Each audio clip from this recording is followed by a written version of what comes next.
So mindset kita orang masa tu ialah janji keluar album, jadi artis, popular, keluar majalah mangga.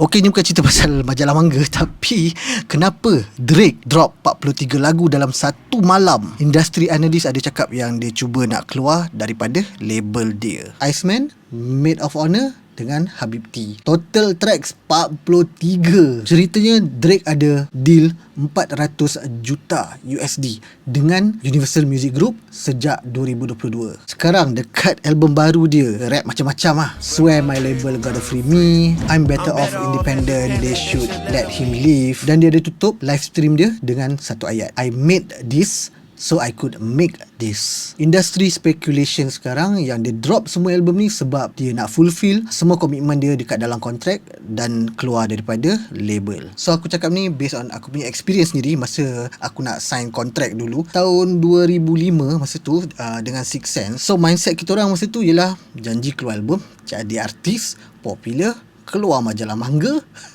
Kontrak apa pun kau letak depan mata masa tu dah lah tebal.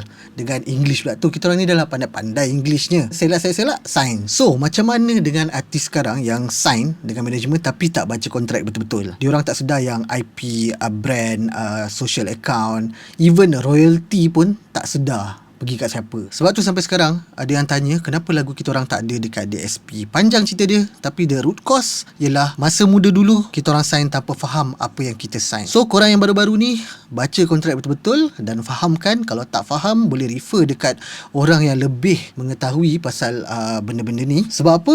Drake dia ada team lawyer dia sendiri, ada duit, boleh fight benda-benda macam ni. Kita apa yang ada? Nak popular je kan? Drop kat komen korang ada baca tak last kontrak yang korang sign. Tak kisahlah kontrak apa-apa,